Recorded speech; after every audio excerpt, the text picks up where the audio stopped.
வணக்கம். இன்று முதலில் வருகை தந்திருக்கின்ற ஊடகவியலாளர் அனைவருக்கும் எனது காலை வணக்கத்தை தெரிவித்துக் கொள்கின்றேன்.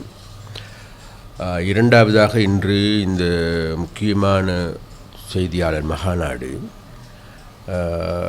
அந்த மகாநாட்டை நடாத்துவதற்கான காரணம் இன்று இரவோடு தேர்தல் பிரச்சார நடவடிக்கைகள் அனைத்தும் நிறைவு பெறுகின்றன. அதன் காரணமாக தேர்தல் தொடர்பாகவும் அதே போன்று எங்கள் மீது முன்வைக்கப்படுகின்ற குற்றச்சாட்டுகள் சம்பந்தமாகவும் ஆன விடயங்கள் சம்பந்தமாக பேசிக்கொள்ள வேண்டிய தேவை நிமித்தமாகவே இந்த செய்தியாளர் மகாநாட்டில் நாங்கள் ஏற்பாடு செய்திருக்கின்றோம். அந்த செய்தியாளர் மகாநாட்டுக்கு எங்களுடைய பாராளுமன்ற உறுப்பினர் தோழர் ரஜீவன் அவர்கள் கலந்து கொள்கின்றார்கள். அதே போன்று எங்களுடைய யாழ் மாநகர சபையினுடைய முதன்மை வேட்பாளர், முன்னாள் விரிவுரையாளர், யாழ் பல்கலைக்கழகத்தின் தோழர் கபிலன் அவர்கள் கலந்து கொள்கின்றார்கள். விசேடமாக நாங்கள் கடந்த 1.5 மாதங்களுக்கு மேலாக எங்களுடைய தேர்தல் பிரச்சார நடவடிக்கைகளை நாங்கள் முன்னெடுத்திருக்கின்றோம். அந்த தேர்தல் பிரச்சார நடவடிக்கையின் பொழுது எங்களுக்கு அமோகமான வரவேற்பு, ஆதரவு யாழ்ப்பாணத்தில் வாழ்கின்ற மக்கள் எங்களுக்கு பெற்றுக் கொடுக்கின்றார்கள். அதன் காரணமாக எனக்கு ஒரு நம்பிக்கை இருக்கின்றது, இந்த தேர்தலிலே மிகவும் கடந்த தேர்தல்களை விட ஒரு மாற்றமான பெரிய வெற்றியை மக்கள் தருவார்கள் என்கின்ற நம்பிக்கை எனக்கு இருக்கின்றது. அந்த அடிப்படையில் இருந்து நாங்கள் கொஞ்சம் பின்னோக்கி பார்க்கின்ற போது எங்களுடைய ஜனாதிபதி தேர்தலிலே யாழ் மக்கள் எங்களை பெரும்பான்மையான வாக்குகளால் எங்களை ஆதரவு வழங்கினார்கள். அப்பொழுதும் கூட எங்களுடைய ஒரு சில ஊடகவியலாளர் நண்பர்கள் என்னிடம் கேட்டார்கள், உங்களுக்கு கிடைத்திருக்கின்றது 27,000 வாக்குகள், அந்த 27,000 வாக்குகளை வைத்துக்கொண்டு நீங்கள் எவ்வாறு பொது தேர்தல் செய்ய போகிறீர்கள்? அன்று நாங்கள் மிக தெளிவாக நான் சொன்னேன், பொது தேர்தலில், அதாவது ஜனாதிபதி தேர்தல் எங்களுக்கு மக்கள் 27,000 வாக்கு வழங்கியிருந்த போதிலும் கூட அது வாக்கு விகித அதிகரிப்பில், இலங்கை முழுவதுமான அதிகரிப்பில் யாழ் மாவட்டமே எங்களுக்கு முதலாவது இடத்தில் இருக்கின்றது. அந்த வகையில் எதிர்வரும் பொது தேர்தலிலே யாழ் மக்கள் எங்களை அதிக உயர்ந்த இடத்திற்கு உயர்த்தி வைப்பார்கள் என்ற நம்பிக்கை நாங்கள் விடுக்கின்றோம். அதன் அடிப்படையில் பாராளுமன்ற தேர்தலில் எங்களை 3 இலங்கையினுடைய வரலாற்றை மாற்றி, யாழ்ப்பாண வரலாற்றை மாற்றி, யாழ்ப்பாணத்தில் இருந்த பாரம்பரிய கட்சிகளை மக்கள் நிராகரித்துவிட்டு தேசிய மக்கள் சக்தியை தெரிவு செய்தார்கள்.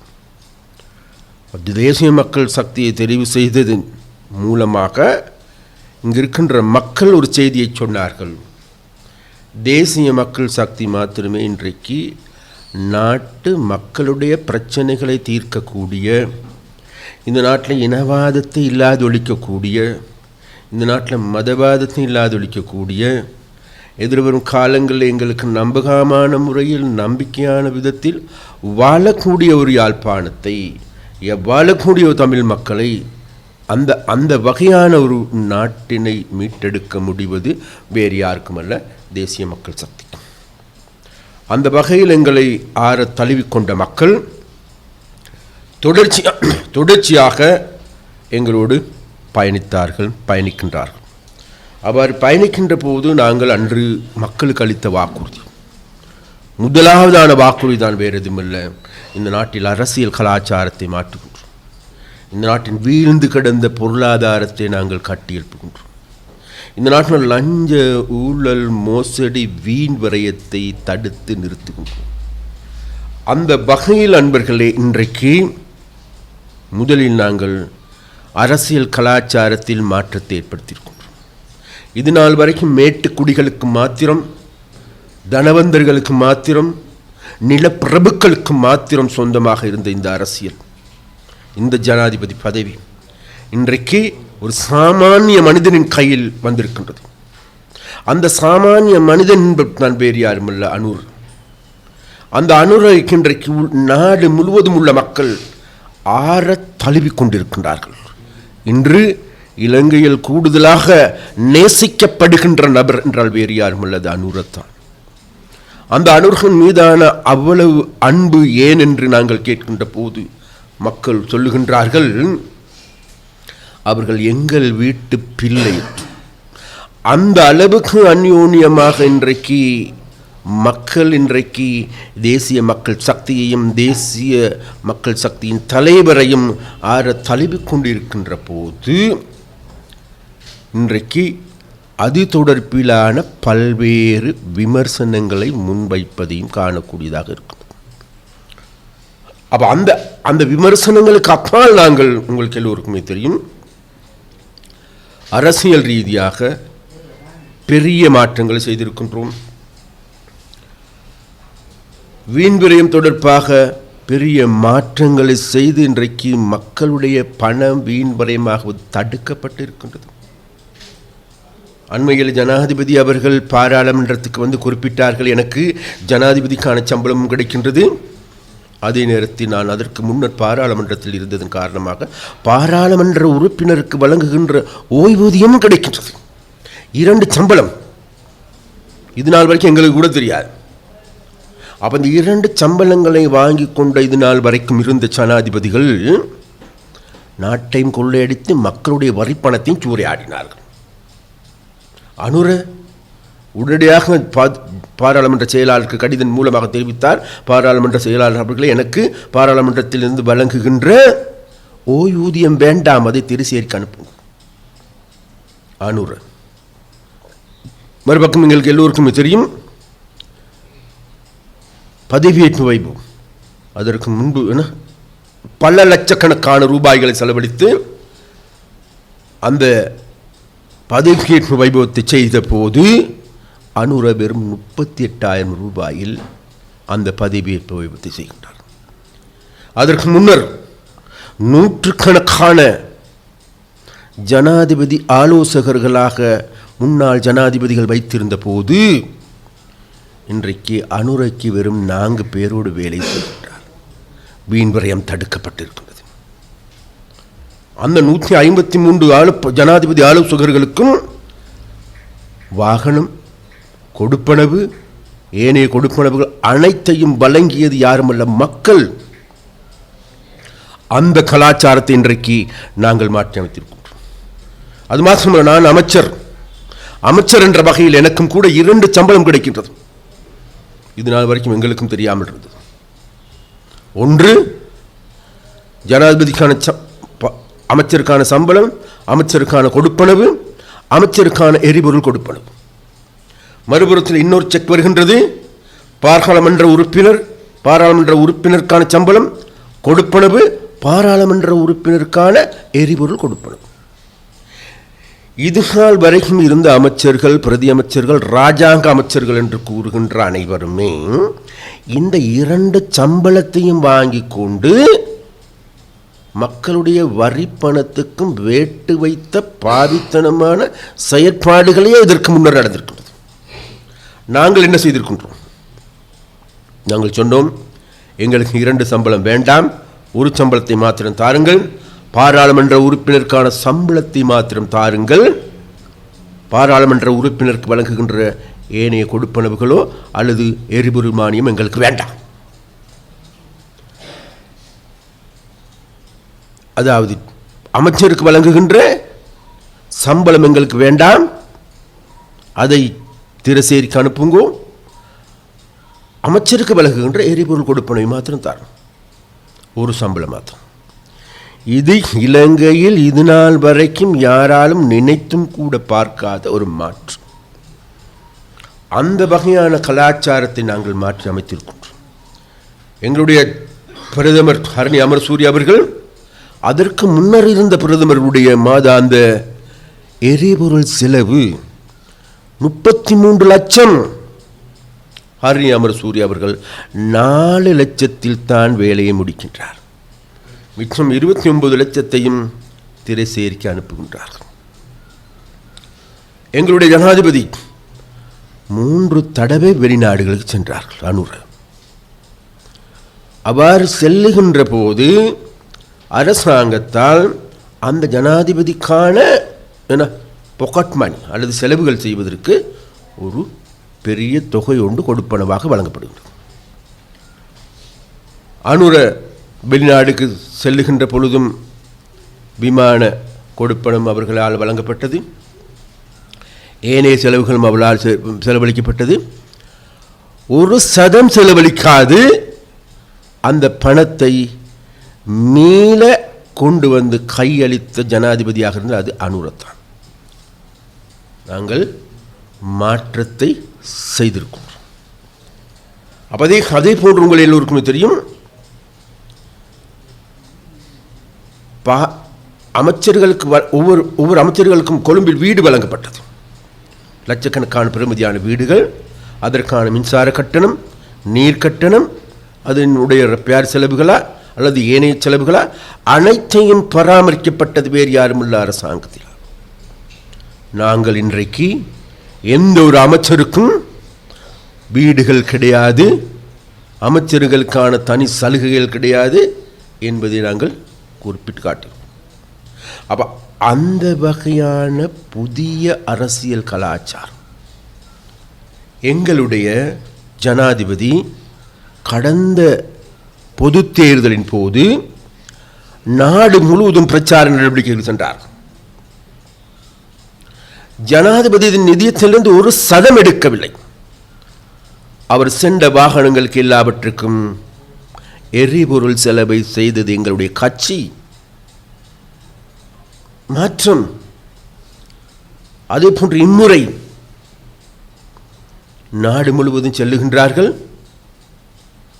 அவர் இப்போதும் கூட உத்தரவிட்டிருக்கின்றார், தனக்கு எரிபொருளுக்கான செலவுகள் அனைத்தையும் எனக்கு அறிக்கையாக என்னிடம் தாருங்கள் என்று கேட்கின்றார்.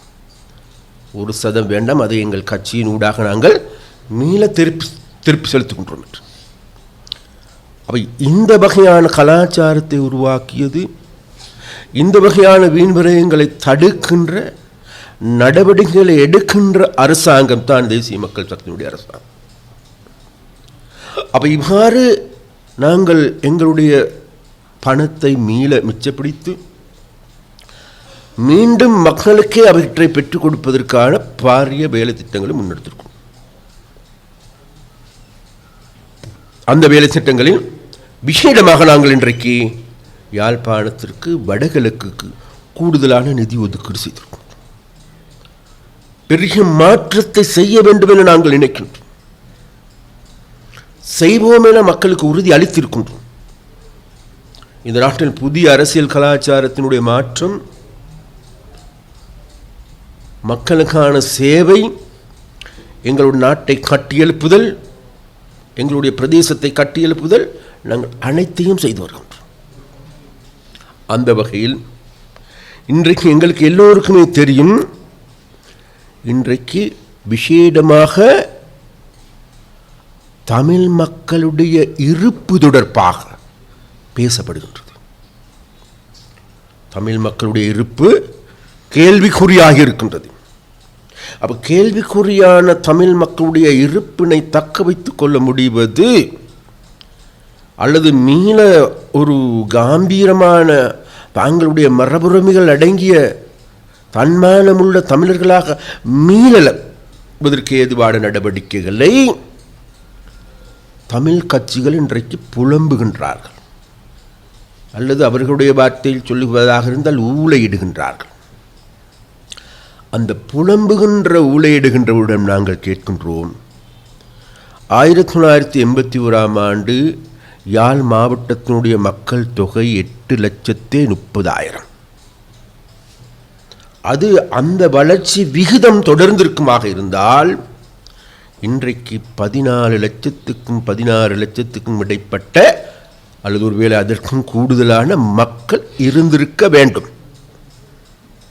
இன்றைக்கு 6,20,000 மக்கள், அதுவும் குறையும்.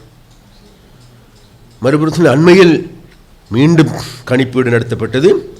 அந்த கணிப்பீட்டின் அடிப்படையில் மீண்டும் மக்கள் தொகை குறைந்திருக்கின்றது. இதற்கு முன்னர் எங்களுக்கு 11 பாராளுமன்ற உறுப்பினர்கள், இன்று எங்களுக்கு 6 பாராளுமன்ற உறுப்பினர்கள். அடுத்த முறை எங்களுக்கு தெரியாது 3 2 என்பது கூட எங்களுக்கு சொல்ல தெரியாது நிலைக்கு இன்றைக்கு எங்களுடைய இருப்பு கேள்விக்குறியாயிருக்கின்றது. இந்த இருப்பிலிருந்து தக்க வைத்துக் கொள்வதற்கு எதிர்வரும் காலங்கள் எங்களுக்கு 10 பாராளுமன்ற உறுப்பினர்களை பெற்றுக்கொள்வதற்கு அல்லது எங்களுடைய இருக்கின்ற உறுப்பினர்களுடைய எண்ணிக்கை அதிகரித்துக் கொள்வதற்கு இந்த தமிழ் கட்சிகளிடம் இன்றைக்கு ஓலமிடுகின்ற ஊழையிடுகின்றவர்களிடம் நாங்கள் கேட்கின்றோம், ஏதாவது ஒரு வேலை திட்டம் இருக்கின்றதா தமிழருடைய மரபுரிமைகளை பாதுகாப்பதற்கு? ஆனால் அண்மையில் எங்களுடைய நடவடிக்கை வேகமாக இன்றைக்கு எங்களுடைய யாழ்ப்பாணத்தை கட்டியெழுப்ப வேண்டும். பொருளாதார ரீதியாக எங்களுடைய மக்கள் தொகை குறைவதற்கான பிரதானமான காரணி பக்கம் யுத்தம் முடிந்து 16 வருடங்கள் 16 வருடங்களுக்கு பிறகு எங்களுடைய பிறப்பு விகிதம் எப்படி உயர்ந்திருக்கின்றதா? கிடையாது. வீழ்ச்சி, பின்தங்கிய நிலையில். இந்த நிலைமைகள் தொடர்கின்ற போது நாளைக்கு அது மாத்திரமல்ல, இன்றைக்கு வேகமாக எங்களுடைய இளைஞர்கள் யுவதிகள் எமது நாட்டை விட்டு வெளியேறுகின்ற ஒரு துர்பாக்கியமான நிலைமை தொடர்ந்து கொண்டிருக்கின்றது. அவர் தொடர்கின்ற போது நாளைக்கு எங்களுடைய இருப்பு இதை விட மேலும் கேள்விக்குறியாக தவிர்க்க முடியாது. அந்த இருப்பினை தக்க வைத்துக் கொள்வதற்கு வேறு எவராலும் அல்ல, தமிழ் மக்களுடைய இருப்பினை, தமிழ் மக்களுடைய தன்மானத்தை பாதுகாக்க முடிவது வேறு யாரும் அல்ல, அது தேசிய மக்கள் சக்தியின் அரசாங்கத்தின் கீழே ஆகும். அதற்காக இன்றைக்கு நாங்கள் பாரிய வேலை திட்டங்களை முன்னெடுத்திருக்கின்றோம். உங்கள் எல்லோருக்குமே தெரியும் என்று நினைக்கின்றேன். இன்றைக்கு காங்கேசன் துறையில் பெரிய தொழில் பேட்டை ஒன்றை உருவாக்கப் போகின்றோம். பலகாலி விமான நிலையத்தை விஸ்தரிக்க போகின்றோம். அதனுடைய ஓடுபாதையை விஸ்தரிக்க போகின்றோம். அதன் மூலமாக சர்வதேச விமானங்கள் இங்கு வந்து இறங்குவதற்கான ஒரு தளமாக நாங்கள் மாற்றப் போகின்றோம். அது மாத்திரமல்ல, இன்றைக்கு எங்களுடைய பெரிய சேவை அல்லது கப்பல் சேவையை விஸ்தரிக்க போகின்றோம். அதுக்கு அண்மையில் இருக்கின்ற மயிலிட்டி துறைமுகத்தை நவீன துறைமுகமாக மாற்றப் போகின்றோம். மறுபுறத்தில் எங்களுக்கு ரயில் சேவைஸும் இன்றைக்கு நேரடியாக அவ்விடத்துக்கு வருகின்றது. அவ்வாறான ஒரு பக்கம் பெரிய சேவைஸ் இருக்கின்றது, கப்பல் சேவை இருக்கின்றது, மறுபுறத்தில் விமான சேவையும் இருக்கின்றது. அதே போன்று தென்னிலங்கையில் வருகின்ற ரயில் சேவைஸும் இருக்கின்றது. அவ்வாறான இடத்தில் எங்களுக்கு பாரிய தொழில்பேட்டை ஒன்றை உருவாக்கப்படுகின்ற போது இன்னைக்கு BUI இருக்கின்ற நிறுவனங்கள் இருக்கின்ற அந்த முதலீட்டு சபையினுடைய முக்கியஸ்தர்கள் சொல்லுகின்றார்கள், இந்த இடத்தில் நாங்கள் எங்களுடைய தொழில் பேட்டைகளை ஆரம்பித்து 3 வருடங்களுக்கு பிறகு குறைந்தது இந்த பிரதேசத்தில் 40,000க்கு அதிகமான இளைஞர் யுவதிகளுக்கு தொழில் வாய்ப்பு வழங்க முடியும். அப்படியானால் நாளைக்கு இன்றைக்கு எங்களுடைய நாட்டை விட்டு வெளியே செல்ல வேண்டும் என நினைக்கின்ற இளைஞர் யுவதிகளுக்கு, யாழ்ப்பாணத்து இளைஞர் யுவதிகளுக்கு, தமிழ் இளைஞர் யுவதிகளுக்கு யாழ்ப்பாணத்தில் வாழக்கூடிய நம்பிக்கையை ஏற்படுத்துகின்ற செயற்பாட்டையை இன்றைக்கு தேசிய மக்கள் சக்தி முன்னெடுத்து வருகின்றது. அது மாத்திரமல்ல, உப்பளம் எடுத்துக்கொண்டாலும் கூட, இன்றைக்கு குறிஞ்சாந்தீவு உப்பளத்தை எடுத்துக்கொண்டாலும் கூட, இன்றைக்கு ஓட்டு தொழிற்சாலை எடுத்துக்கொண்டாலும் கூட, பரந்தன் கெமிக்கல் எடுத்துக்கொண்டாலும் கூட, அனைத்தையும் புனர் நிர்மாணம் செய்கின்ற புதிதொரு நம்பிக்கையை ஏற்படுத்துகின்ற எங்களுடைய மீன்பிடி துறையில், எங்களுடைய விவசாயத்துறையில், நவீன விவசாயத்துறை நவீன மீன்பிடித்துறையாக மாற்றுகின்ற செயற்பாட்டுக்கு அடித்தளமிட்டிருக்கின்றோம்.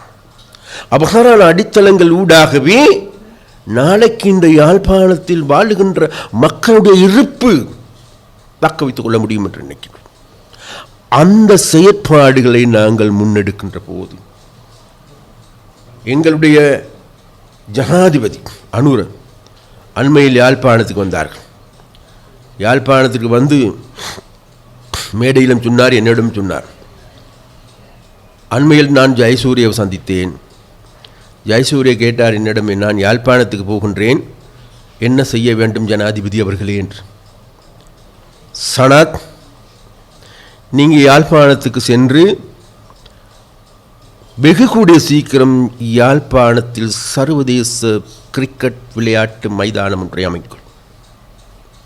இந்த 5 வருடங்கள் முடிவதற்கு முன்னர் யாழ்ப்பாணத்தில் ஒரு சர்வதேச போட்டி ஒன்று நடத்தப்பட வேண்டும். வேறு எந்த தலைவனை அப்படி சிந்திப்பார்கள்? அனுர தேசிய மக்கள் சக்தியினுடைய அரசாங்கம். மறுபுறத்தில் அனுர என்னிடம் கூட குறிப்பிட்டார்கள், ராம் யாழ்ப்பாணத்தை கட்டியெழுப்புகின்ற போது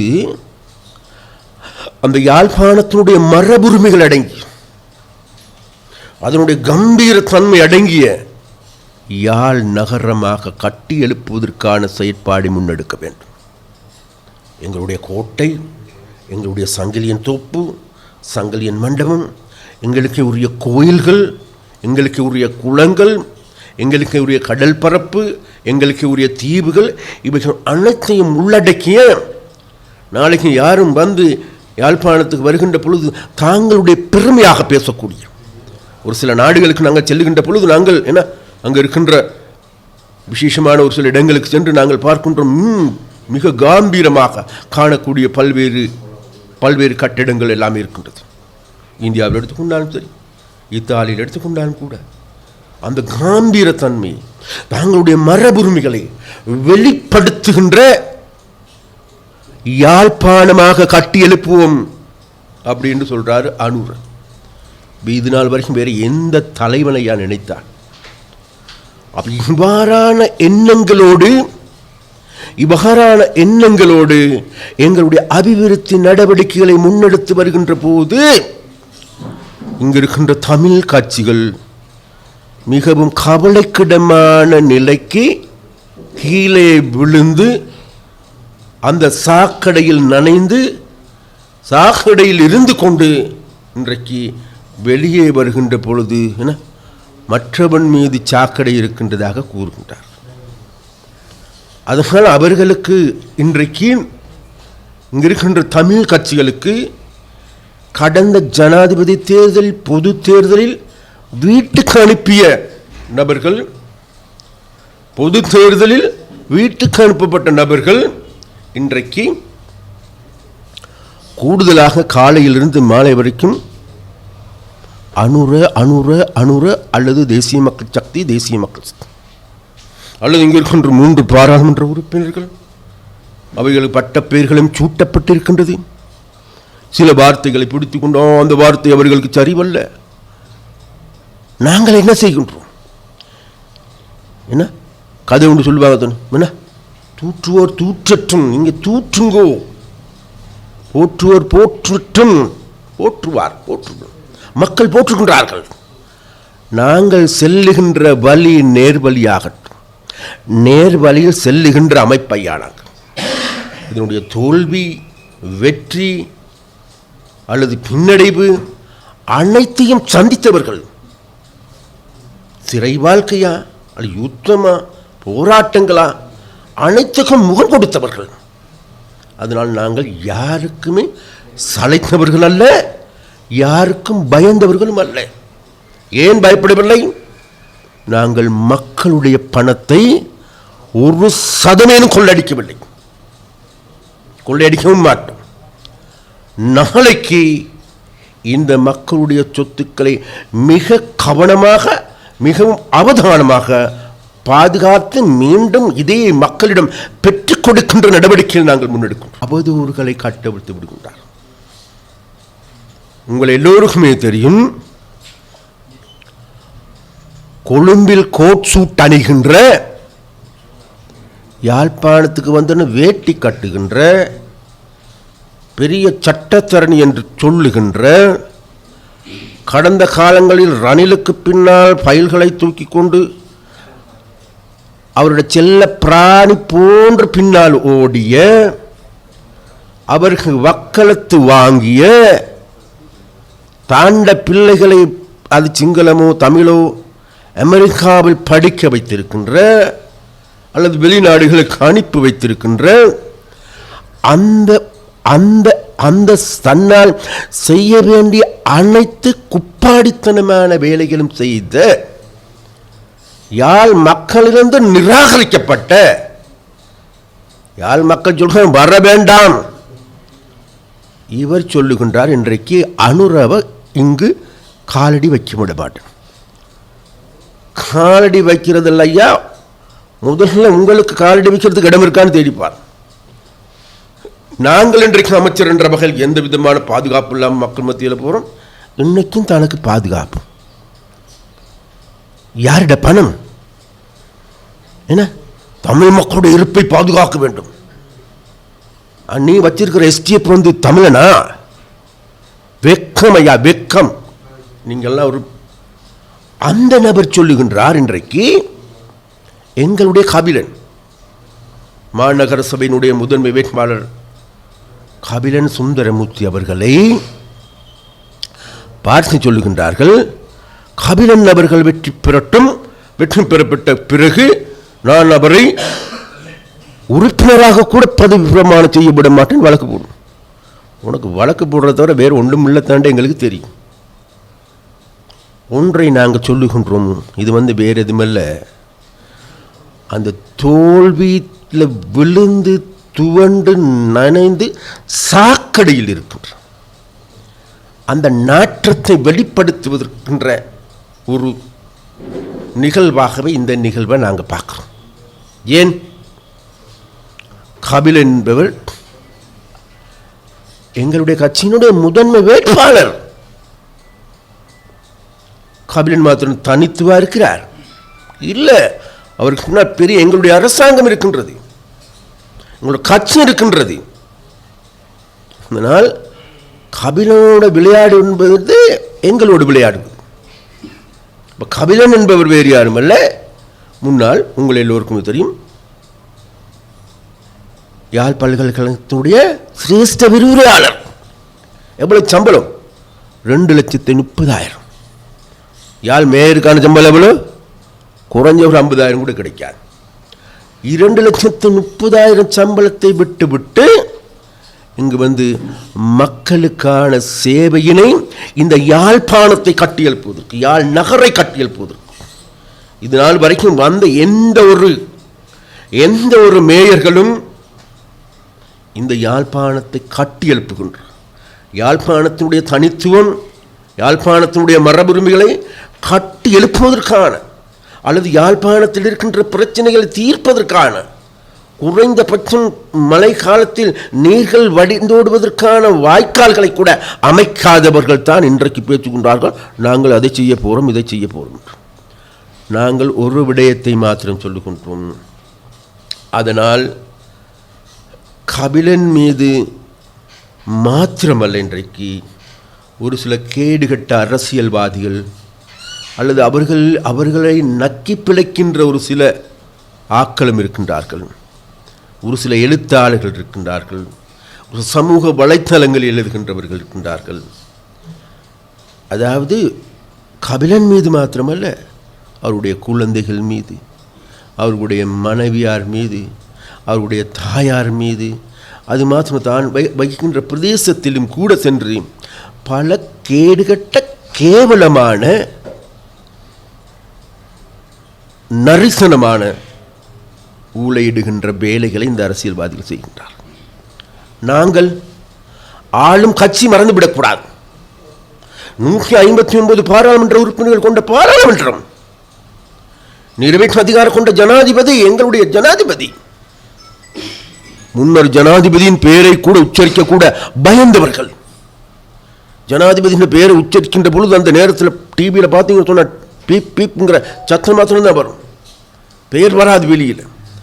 அந்த அளவுக்கு இருந்தவர்கள் இன்றைக்கு அன்னை வரையும் சுதந்திரமாக பேசுவதற்கான அனுமதித்திருக்கும்.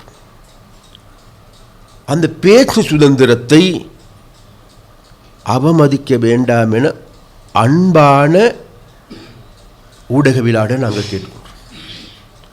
அன்பான சமூக வலைத்தளங்கள் இருக்கின்ற நண்பர்களிடம் நாங்கள் கேட்டுக்கொண்டோம். அன்பான யூடியூபர்ஸிடம் நாங்கள் கேட்டுக்கொண்டோம். நீங்கள் சம்பாதிக்க வேண்டும் அல்லது ஏதாவது வருமானத்தை தேடிக்கொள்ள வேண்டும் என்பது உண்மை. அதில் எந்த விதமான மாற்று கருத்துக்கு இடமில்லை.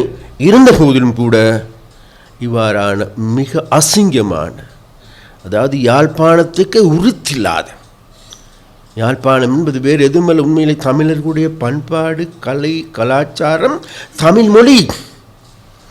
தமிழ் ஆராய்ச்சி மகாநாடு நடைபெறுகின்ற பொழுது எங்கு நடந்தாலும் கூட அதில் யாழ்ப்பாண தமிழுக்கு ஒரு தனித்துவம்.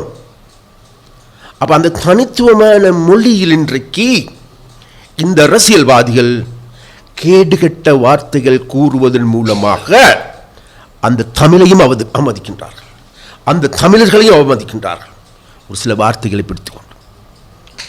எனவே அன்பர்களே, மக்களிடம் இறுதியாக நாங்கள் கேட்டுக்கொள்வது, இன்றைக்கு இவர்களால் முன்வைக்கப்படுகின்ற அனைத்தும் பொய்யானதென நாளுக்கு நாளுக்கால் நிகழ்வுகளை பார்க்கின்ற பொழுது மக்களுக்கு தெரிகின்றது.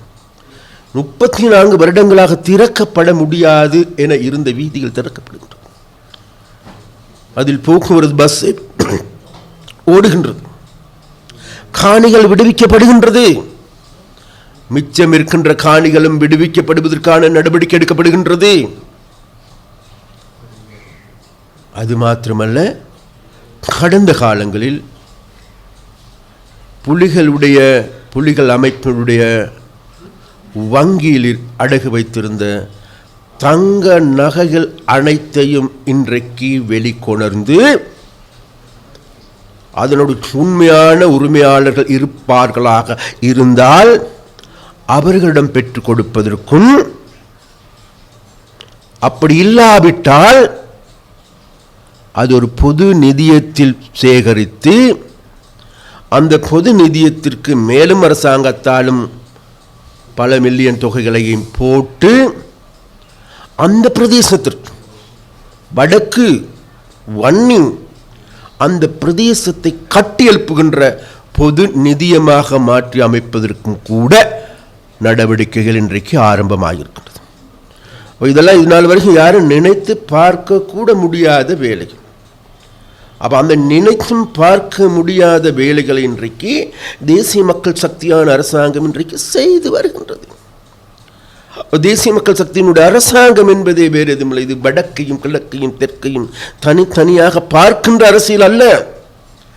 கடந்த ஜனாதிபதி பொது மேதின கூட்டத்திலும் கூட அனுர மீண்டும் வலியுறுத்தி கூறினார், இது நாள் வரைக்கும் இருந்தது பிரிவினைக்கான அரசியல், தமிழன் சிங்களவன் முஸ்லிம் என்ற பேதங்களை ஏற்படுத்துகின்ற அரசியல், அந்த மதம் இந்த மதம் மத ரீதியாக மக்களை பிரிக்கின்ற அரசியல், மக்களை ஜாதி ரீதியாக பிரிக்கின்ற அரசியல், அந்த பிரிக்கின்ற அரசியலுக்கு முற்றுப்புள்ளி வைத்திருக்கின்றோம் இன்றைக்கு.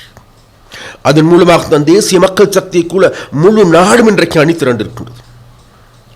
அப்ப அதன் காரணமாக அன்னூர் அடிக்கடி சொல்லுகின்ற, இனிமேலும் இந்த நாட்டில் இனவாத மதவாதத்தை எவராது தூண்டுவார்களாக இருந்தால்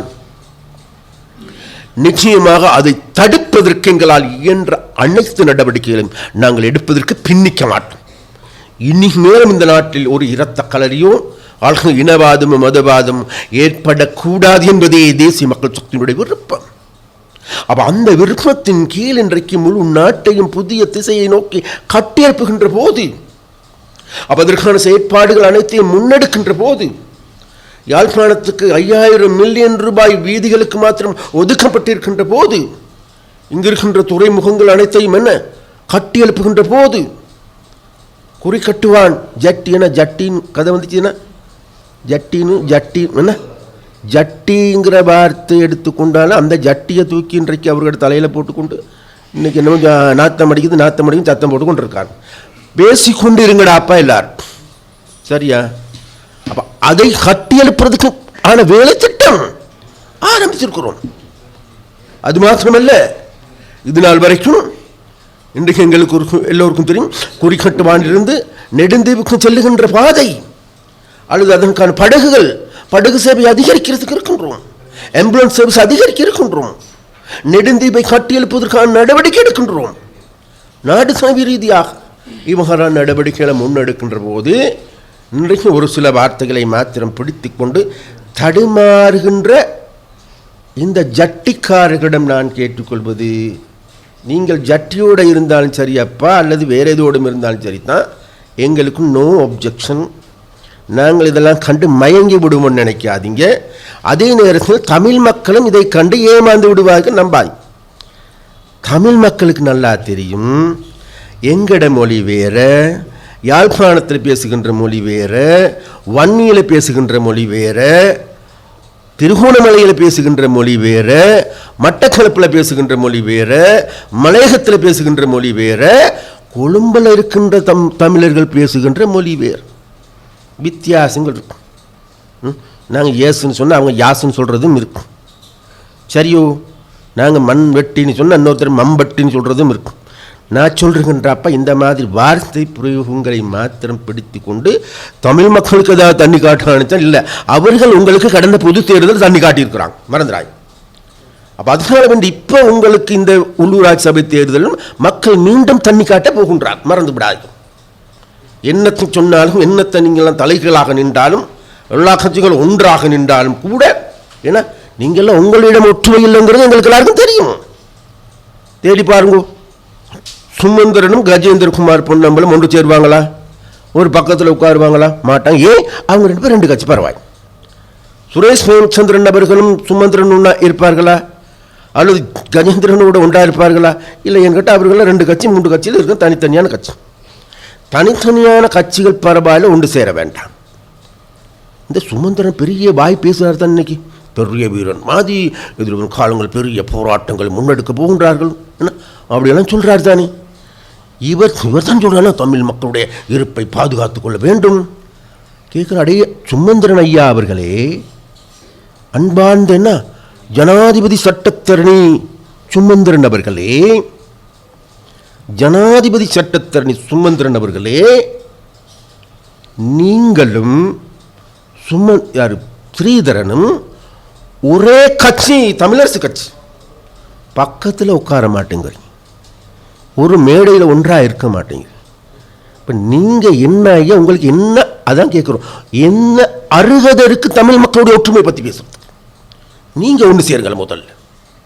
அதனால் கட்சி தலைவர்களிடம் ஒற்றுமையை கொண்டு வர முடியாத நீங்கள் கடந்த காலத்தில் இந்த நாட்டில் யூஎன்பிக்கு பின்னர் ரணிலுக்கு வக்களத்து வாங்கிய நீங்கள், ராஜபக்சாக்களுக்கு வால் பிடித்த நீங்கள், இன்றைக்கு தேசிய மக்கள் சக்தியை பார்த்து என்ன நரி மாதிரி ஊழையிடுகின்ற நபர்களாக மாறியிருக்கிறார். அப்போ இந்த நரியின் ஊழைகளுக்கு கண்டு சிங்கங்கள் என்ன கலவரமடைய போவது இல்லை.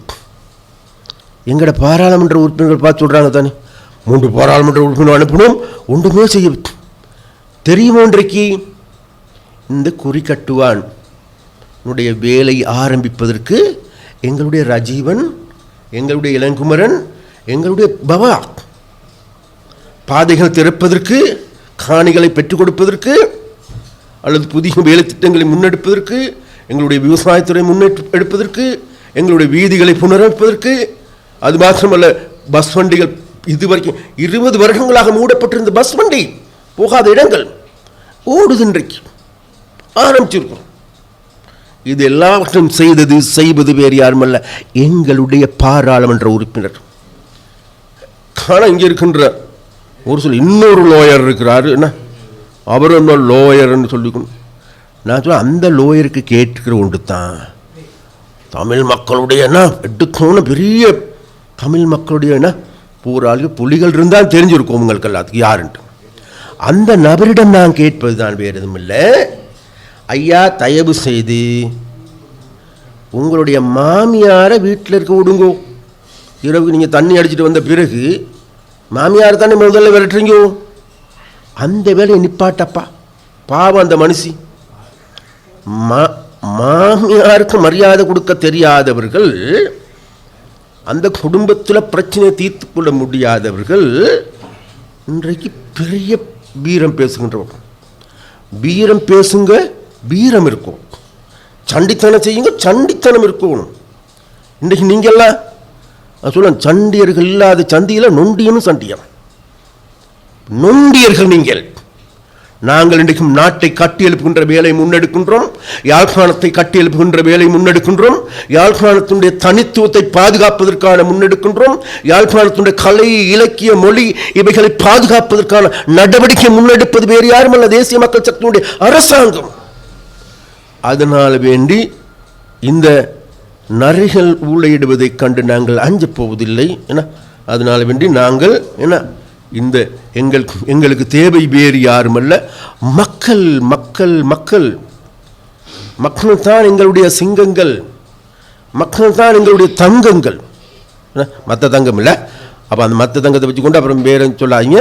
அப்போ மக்கள் ஏன் அப்போ அந்த மக்கள் மத்தியில் இன்றைக்கு நம்பகமான செயற்பாடுகளை முன்னெடுக்கின்ற ஒரே கட்சி தேசிய மக்கள் சக்தியாகும். அதனால் வேண்டி எங்களுக்கு நம்பிக்கை இருக்கின்றது. எதிர்வரும் 6ஆம் திகதி யாழ்ப்பாணத்தில் அனைத்து பிரதேச சபைகளையும் மக்கள் எங்களிடம் ஒப்படைப்பார்கள் என்ற திடமான நம்பிக்கை எங்களுக்கு இருக்கின்றது. விசேடமாக யாழ் மாவட்டத்தில் இருக்கின்ற பிரதானமான யாழ் மாநகர சபையை எதிர்வரும் 7ஆம் திகதி அதனுடைய முதல்வராக, மேயராக, நகராதிபதியாக இருக்க போவது, சத்திய பிரமாணம் செய்ய போவது வேறு யாருமல்ல, கபிலன். அதனால் வேண்டி அதன் பிறகு முடியுமா இருந்தால் விளையாண்டு பார்ப்போம் எல்லாத்துக்கும் சொல்லிக்கொண்டு மக்களிடம் நாங்கள் கொட்டிக்கொள்வது வேறு எதுவும் இல்லை. இந்த மாதிரியான போலியான கடந்த 76 வருடங்களாக எங்களை சாக்கடையாக்கிய, 76 வருடங்களாக எங்களை ஏமாற்றிய, 76 வருடங்களாக எங்களுடைய பிரச்சனைகளை தீர்க்காத, ஏறெடுத்தும் பார்க்காத இவர்களுக்கு பின்னால் ஓடுவதற்கு முன்னால் விட்டுவிட்டு எதிர்வரும்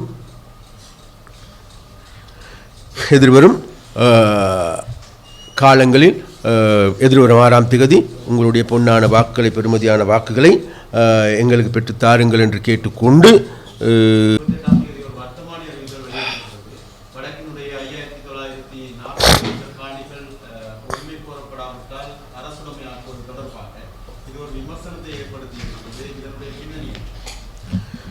அதனோட பின்னணி எதுவுமே இல்லை.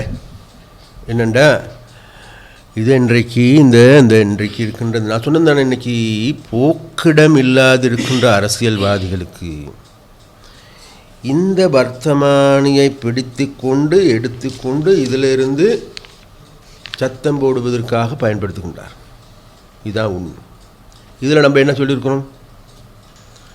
நமக்கு எல்லாருக்குமே தெரியும், விசேடமாக யாழ் மாவட்டத்தில் இருக்கும் அரசாங்க அதிபர்கள் அனைவருக்கும் தெரியும், யாழ் மாவட்டத்தில் இருக்கின்ற பிரதேச செயலாளர்கள் அனைவருக்கும் தெரியும், யாழ் மாவட்டத்தில் வடமாகாணத்தில் காணி பிணக்குகள், பல பிணக்குகள் இருக்கு, தீர்க்கப்பட வேண்டும்.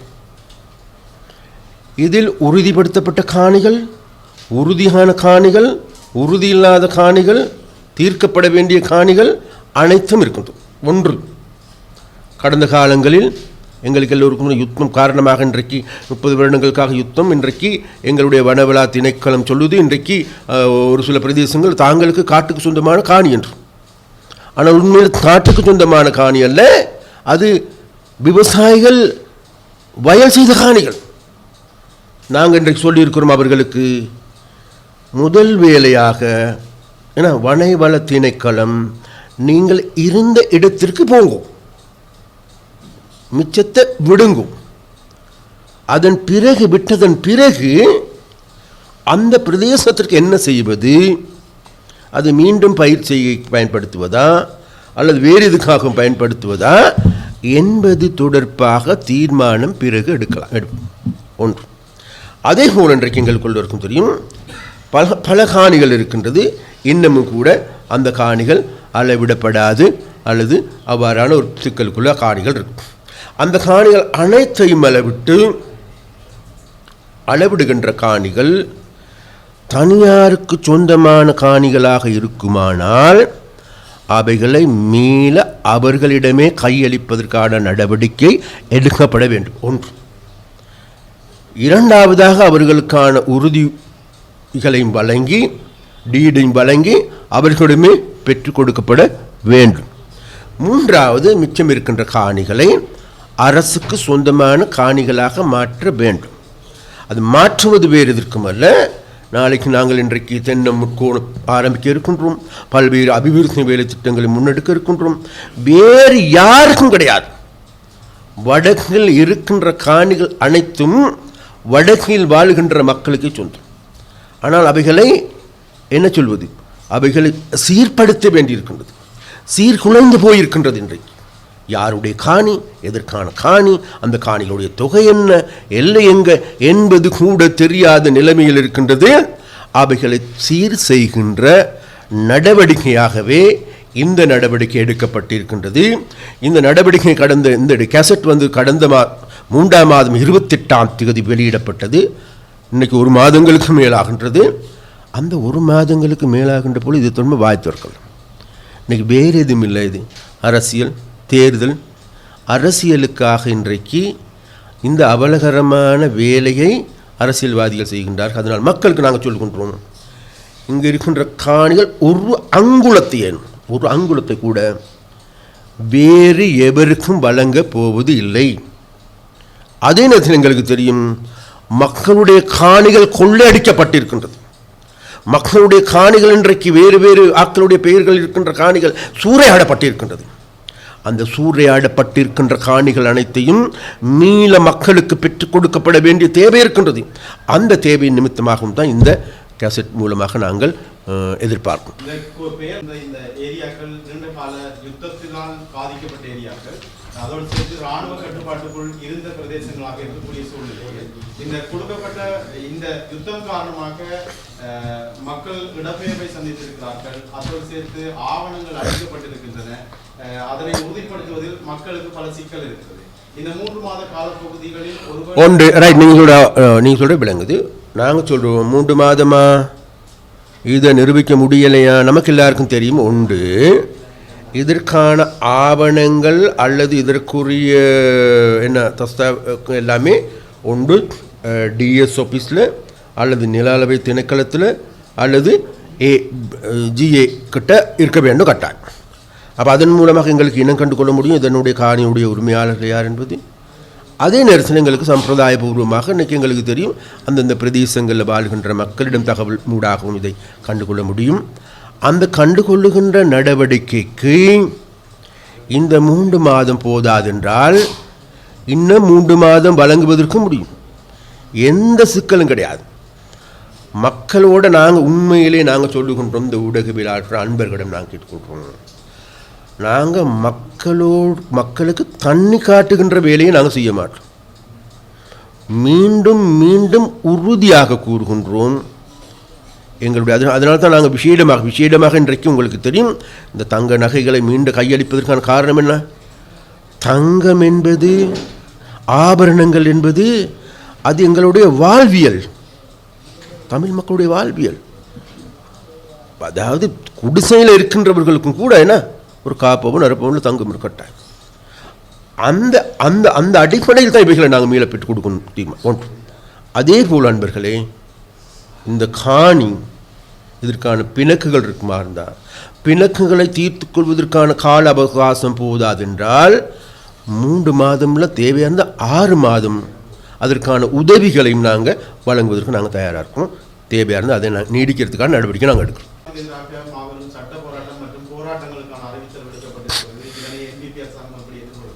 இல்லை, நாங்கள் எதிர்கொள்கிறதுக்கு ஒன்றும் இல்லை. என் கேட்டால் முதல்ல உங்களுக்கெல்லாம் சொன்னது மாதிரி தெரிந்தான். இப்போ இன்றைக்கு கடந்த காலங்களில் இன்றைக்கு யாழ்ப்பாணத்து மக்களால் இன்றைக்கு முற்றாக நிராகரிக்கப்பட்ட நபர்கள், விரட்டப்பட்ட நபர்கள், இன்றைக்கு தாங்களுக்கு ஒரு வாழ்விடம் தங்குமிடத்தை தேடிக்கொண்டிருக்கின்றார்கள். அந்த தங்குமிடத்தை தேடுவதற்காக வேண்டி இன்றைக்கு காணி பறிக்கின்றார்கள் என்று கூறிக்கொண்டு அதனூடாக மறைந்து கொண்டு அரசியல் ரீதியாக முன்னெடுக்கின்ற நடவடிக்கையை இந்த நடவடிக்கையை தவிர வேறு எதுவும் கிடையாது என்று தான் நாங்கள் சொல்லிக்கொண்டோம். அதனால் இதற்கு நாங்கள் அலட்டிக்கொள்வதில்லை. ஏன்னா மக்களுக்கு தெரியும், இது நாளைக்கு இந்த மக்களுக்கு நன்றாக தெரியும்.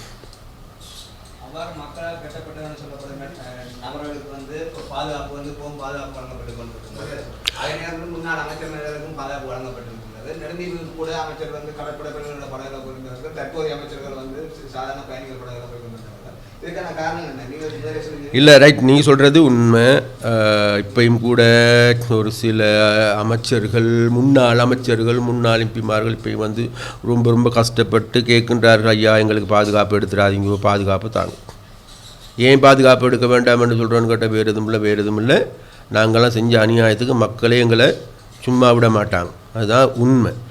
அப்போ அதனால வேண்டி அந்த மாதிரி நபர்களுக்கு நாங்கள் சரிதான், என்னத்தான் இருந்தாலும் அமைச்சர்களாக இருந்தாக்கள் தானே பாதுகாப்பு கொடுத்துருக்குறோம், பாதுகாப்புகள் குறைச்சும் இருக்கிறோம்.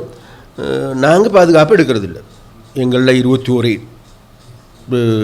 கேபினெட் மினிஸ்டர் இருக்கிறோம், ஒருவரும் கூட பாதுகாப்பு எடுக்கிறது இல்லைன்னு நாங்கள் முடிவு செஞ்சுருக்கிறோம். ஏன்டா எங்களுக்கு நம்பிக்கை இருக்குது, நாங்கள் இந்த மனசாட்சிக்கு துரோகம் செய்ய மாட்டோம். இந்த மனசாட்சிக்கு ஏற்பவே நாங்கள் செயல்படுவோம். அந்த மனசாட்சி சொல்லி இது மக்களுக்கு துரோகம் செய்ய மாட்டோம். அதனால மக்கள் எங்களை பாதுகாப்பார்கள், எங்களுக்கு பொடிகாட்டாக வருவார்கள்ன்ற நம்பிக்கை எங்களுக்கு இருக்குது. அதனால் எங்களோட பிரச்சனை வேறு, அவரோட பிரச்சனை இருக்குது. பார்ப்போம் இதுக்கு கால ஓட்டத்தில்.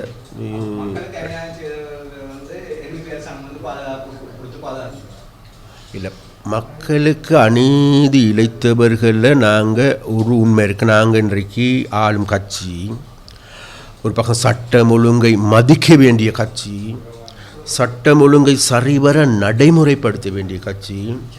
அப்போ எங்களுடைய அரசாங்கத்தினுடைய கடப்பாடு தான், வேறு எதுவும் இல்லை. இன்றைக்கு போலீஸுக்கான அதிகாரத்தை பெற்றுக் கொடுக்கப்பட வேண்டியது, லஞ்ச ஊழல் மோசடிக்கான குறைபாடுகள் இருந்து அந்த குறைபாடுகள் நிவர்த்தி செய்ய வேண்டியது, அவர்களால் கைது செய்யப்பட வேண்டியதுக்கு ஏதாவது சட்ட திருத்தங்கள் செய்யணும் அதை நாங்கள் செய்து கொடுக்கப்பட வேண்டியது, அதை குற்றப்புலனாய்வு பிரிவுக்கான குறைபாடுகள் இருக்குமாக அந்த அவைகளை நாங்கள் செட்டி கொடுக்கணும். அப்போ இந்த நடவடிக்கைகள் அனைத்தையும் பூர்த்தி செய்து கொடுத்திருக்கின்றோம். அது மாத்திரமல்ல, அவர்களுக்கு சம்பளம் போதாத ஒரு நிலைமை என்றது, அதற்கான சம்பள அதிகரிப்பையும் நாங்கள் கொடுத்திருக்கின்றோம். அதாவது எதிர்காலத்தில் கைது செய்யப்படுகின்ற, வழக்கு தாக்கல் செய்யப்படுகின்றவர்களுக்கு சன்மானம் வழங்குகின்ற நடவடிக்கையை நாங்கள் எடுத்திருக்கின்றோம். ஆகவே இப்பொழுது இந்த சட்டமும் ஒழுங்கும் ஒரு நேர் திசையில் ஒழுங்கான முறையில் சென்று கொண்டிருக்கின்றது. செல்லுகின்ற பொழுது இந்த திருடர்கள் இன்றல்ல நாளை மறுநாளும் தப்ப முடியாது. அந்த தப்புவதற்கு எவருக்கும் நாங்கள் இடமளிக்கப் போவது இல்லை. அதனால் இன்றைக்கு பலர் இன்றைக்கு வெளியே வந்து கொண்டிருக்கின்றார்கள். எதிர்வரும் காலங்களில் உங்களுக்கு கண்டுகொள்ள முடியும். பலர் என அனைவருடைய, விசேஷமாக முக்கிய அரசியல்வாதிகளுடைய விலாசங்கள் அனைத்தும் மேக்சின் சிறைச்சாலையாக மாறும் என்று எங்களுடைய எம்பிமார்கள், எங்களுடைய அமைச்சர்களோடு குறிப்பிட்டிருக்கிறார். அதுதான் உண்மை. அது நடைபெறும். அதற்கான நடவடிக்கை இன்றைக்கு சட்ட ரீதியான நடவடிக்கை போய்கொண்டிருக்கிறது.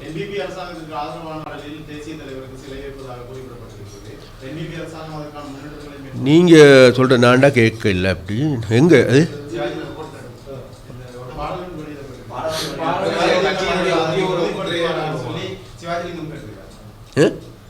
பாப்பா, நான் கேட்கல.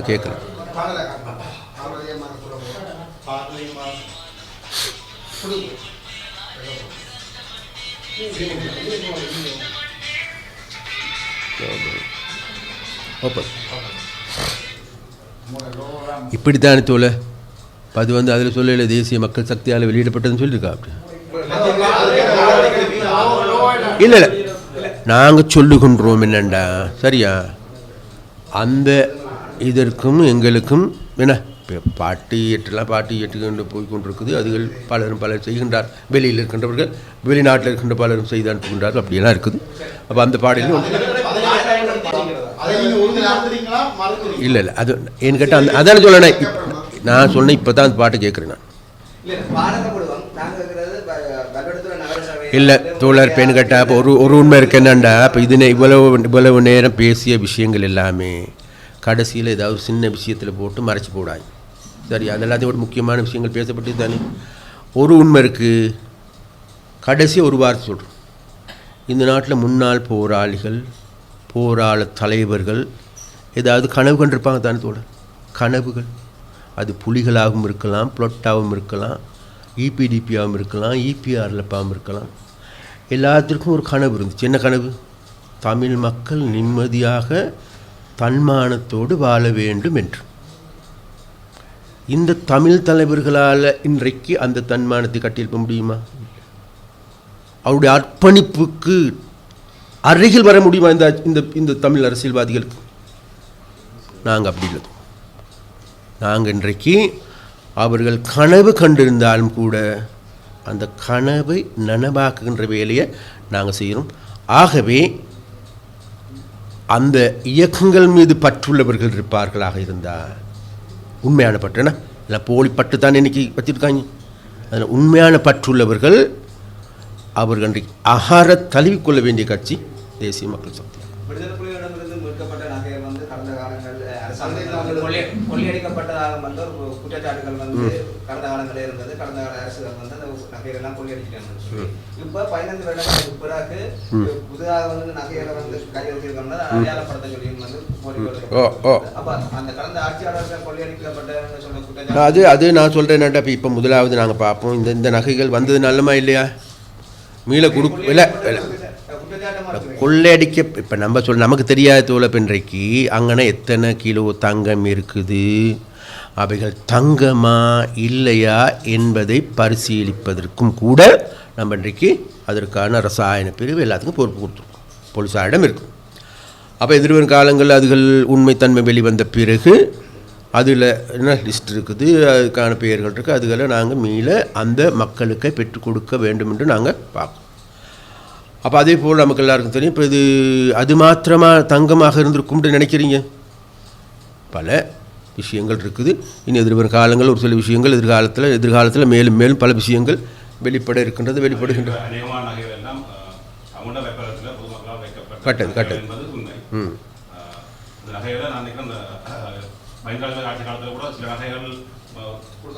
கொடுக்கப்பட்டது. அதுக்கு பிறகு 15 வருடங்களாக அந்த பேச்சு இல்லை. தற்போது திடீரென வெளிவந்திருக்கிறது. இது மிக விரைவில் நீங்கள் என்னால் நான் நினைக்கிறேன் அந்த பக்கெட் பண்ணப்படுது நமக்கு சாதாரணம் தெரியும், சாதாரண மக்கள் இனங்காண்பது இலவா இருக்கும், சில இல்லை சாதாரணமாக நமக்கு எல்லாருக்கும் தெரியும். அடகு வைக்கின்ற பொழுது ஏன்னா அடகு சீட்டு அந்த பக்கெட் உள்ளுக்கு தான் வச்சு பேக் பண்ணுவாங்க, அப்படி இருக்குது. இன்னும் 2 நாள் அதுகளுக்கு ஆன நடவடிக்கைகள் எடுக்கப்படும். நிச்சயமாக அதன் உண்மையான உரிமையாளர்கள் இருப்பாங்க, பெற்றுக் கொடுக்கறது இல்லாத போது தான் நாங்கள் அதுக்கான அடுத்த கட்ட நடவடிக்கை. பார் கமிட்டி கூட வெளியிடாத அனுர அரசாங்கம் தான் ஊழல்களை மேற்கொள்ள போகின்றதான்னு சொல்லி செல்வம் ஏன்னு கேட்டால் இப்போ இன்றைக்கு அதாவது கடந்த காலங்களில் இன்றைக்கு அந்த வன்னி பிரதேசத்தில் இருந்து கடத்தல்களுக்கு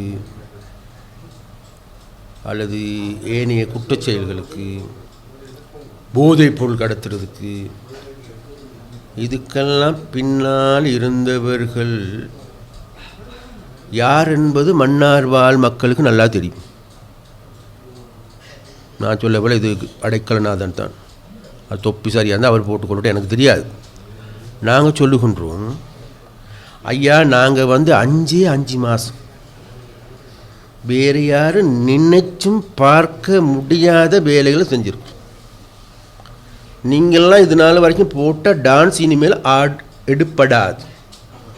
நீங்கள்லாம் இது நாள் வரைக்கும்னா தாங்கள் ஜம்பவானாக அல்லது தாங்கள் நினைக்கின்ற செயற்பாடுகளை மாத்திரம் முன்னெடுக்கின்ற தமிழ் மக்களுக்கு தண்ணி காட்டி கொண்டிருந்த வேலை இனி செல்லுபடியாக. அதனால வேண்டி இந்த பாரான ஏதாவது சின்ன சின்ன விஷயங்களை பிடிச்சி சொல்லி கொண்டு இருங்கோ. மக்கள் நாளைக்கு உங்களுக்கெல்லாம் நல்ல பாடம் புகுட்டுவார். மாற்றியாச்சு இல்லை, அது சரி, அவர் சொல்கிறது சரிதானே. அதில் அவர் சொன்னது அது ருசியாக என்னான்ட்டு நாங்கள் என்னத்தை பார்க்கணும், உப்படுத்தோன்னு பார்க்க போகிறது நம்ம இதுன்ட்டு என்ன. நான் நிச்சயமாக ஆணையிறவனுடைய வாசனையோடைய தான் அந்த பேக்கெட் வெளியில் வரப்போம். இன்னும் ஸ்டார்ட் ஆரம்பிக்கல, இன்னும் ஒரு ஜூன் மாதத்துக்கு பிறகு மாற்றப்பட்டு விட்டது. ஆணையர் அரசாங்கம் புதிய அரசியல் அமைப்பு ஒன்றை உருவாக்குவதற்கான ஏற்பாடுகளில் இருப்பதாக ஒரு செய்திகள் இருக்கின்றது. இந்த தமிழ் மக்களுக்கான தீர்வை தருவதாக வாக்களித்து ஆட்சிக்கு வந்த அரசாங்கம் ஏற்படுத்த போகின்ற புதிய அரசாங்கம் வந்து சமஷ்டி ஆட்சி முறையிலானதாக இருக்குமா, ஒற்றையாட்சியாக? இல்லை, அது சமஷ்டியா ஒற்றையாட்சியா என்பது நாங்கள் அந்த நேரத்தில் தான் தீர்மானிக்க முடியும். ஆனால் நாங்கள் சொல்கிறோம், நாட்டு மக்களுக்கான மக்களுடைய பிரச்சனையை தீர்க்கக்கூடிய, மக்களுக்கு சமத்துவம் வழங்குகின்ற, மக்களுடைய உரிமைகளை உறுதிப்படுத்துகின்ற அரசியலமைப்பார். ஜேவிபி வேற என்பிபி வேற தானே, அதில் எந்த மாற்றமும் இல்லையே. 2023 ஆண்டு வரையான காலப்பகுதியில் ஊடக சந்திப்பு நடக்கின்ற போது பின்னணியில் இல்லை, ஒரு உண்மை இருக்குது தோழர்களுக்கு எல்லோருக்கும் தெரியும். இது ஊடகவியலாளர் என்ற வகையில் உங்களிடம் நான் சொல்லுகின்றோம், கேட்டுக்கொள்கின்றோம். நான் இன்றைக்கு ஜேவிபின்ற எம்பி தானே. என்ன ஜேவிபி என்பது என்பிபியில் ஒரு அங்கம். இன்றைக்கி எங்களுடைய ஜேவிபி தலைமையகத்தில் தான் என்பிபியினுடைய ஊடகவியலாளர் மகாநாடு நடக்கும். அதுக்கு பின்னுக்காக நாங்கள் போடுவோம். ஒன்றா நீங்கள் ஒரு நேரத்தில் அந்த போட மறந்துருப்போம், அல்லது நீங்கள்லாம் என்ன நீங்களே வந்து தானே போட்டுக்கிட்டு வேலை செய்வீங்க. அதனால அந்த இதுகளை பற்றி பெருசாக கணக்கெடுக்க வேண்டாம். ஓகே தோழா, தேங்க்யூ வெரி மச். எல்லோரும் வடக்கு மக்கள் அதிகமாக NDPக்கு ஆதரவு வழங்கியிருக்கிறார்கள். கடந்த தேர்தலில் அவர்களுடைய அபிலாஷைகளில் ஒன்று சமஷ்டி முறையிலான ஆட்சி அமைப்பு கொண்டு வர வேண்டும் என்பது. அதற்கான ஏற்பாடுகளை வடக்கினுடைய பிரதிநிதிகள் செய்வார்கள். வடக்கினுடைய பிரதிநிதி NDP வடக்கை பிரதிநிதித்துவப்படுத்துகிற நாடாளுமன்ற உறுப்பினர்கள், அமைச்சர்கள் இந்த சமஷ்டி முறையிலான ஒரு அரசமைப்பு. நான் முதல்ல சொன்னேன், நாளை உருவாக போகின்ற புதிய அரசியல் என்பது இது நாள் வரைக்கும் யாராலும் எதிர்பார்க்க முடியாத, யாராலும் அரசியலமைப்பில் பங்கு கொள்ளாத அரசியலமைப்பு தான் எங்களுடைய அரசியலமைப்பு. நாளைக்கு உருவாக்க போகின்ற அரசியலமைப்பு என்பது தமிழ், சிங்கள, முஸ்லீம், பேக, மேலை அனைத்து மக்களுடைய கருத்துக்களும் உள்வாங்கப்பட்ட, அனைவருடைய அபிலாசைகள் உள்ளடக்கிய, அனைவருக்குமான உரிமைகளை உறுதிப்படுத்துகின்ற, தாங்கள் எல்லோரும் இலங்கையர் என்று சத்தம் போட்டு சொல்லக்கூடிய ஒரு அரசியலமைப்பாகத்தான் இருக்கும். அந்த அரசியலமைப்பில் தமிழ் மக்களுடைய உரிமைகள் 100% பாதுகாக்கப்படும்.